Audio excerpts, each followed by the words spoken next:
Hey guys, welcome to BIM Easy. In today's video, I will show you how I keep my Revit model healthy and efficient as a BIM coordinator. So without wasting much time, let's get started. Point number 1. Keeping the warnings to a minimum. As a BIM coordinator or a BIM modeler, we should try that the warnings are as minimum as possible. To check how many warnings you have in your model, just go to Manage tab and then you have in the Inquiry section the Review Warnings option. Just click on it and it will list out all the warnings you have in your model.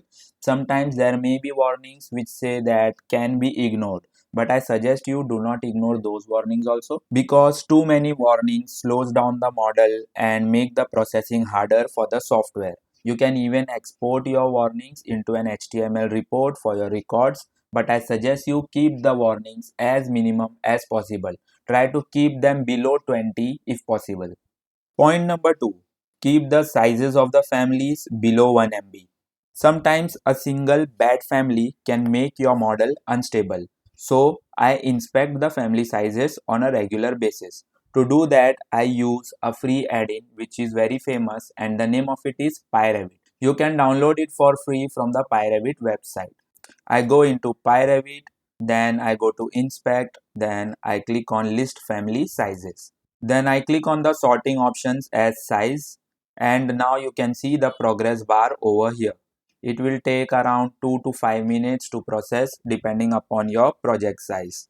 I'll just fast forward the video. So the results are here and you can see the largest family in my model has a size of 992 KB, which is quite acceptable. If the size exceeds 1 MB, you have to investigate the family and you have to approve it only in case of exceptions. Point number 3. Deleting unnecessary views. Duplicate views like these ones and these ones are not at all desirable. They bloat up your Revit model. Just delete them if they are not required. Point number 4. Always link and never import. When you go to Insert tab, you will see the option to link CAD as well as import CAD. In case of PDF also, you can see it is showing link PDF as well as import PDF. So you should always link your CAD or PDF instead of importing them, because when you import them, it bloats up the model and makes it very slow. Point number 5. Use the audit tool of Revit. I use the audit feature of Revit once in a week. When you are opening a Revit model, just tick on audit and it will tell you that it can take a long time depending upon your model size. Just click on OK and open the model. Revit will take longer than usual to open the model, but it will clean out your redundant files or corrupt files that are hidden in your model and make your model more healthy. So I recommend doing this step at least once in a week. Point number 6. Compact the central model. If you are working on a central model, you get the option to compact the central model. While syncing your model to the cloud or to the local server, just click on Synchronize and Modify Settings, and here you will get the option of Compact Central Model. Just click on it and click on OK. It will take some time, but this also cleans up your Revit model and removes the corrupted files which are hidden to us. So recommended to do this once in a week. Point number 7. Run the model checker. To do a complete health check of the Revit model, I use the Interoperability Tools add-in. You can get this add-in for free from the Autodesk website.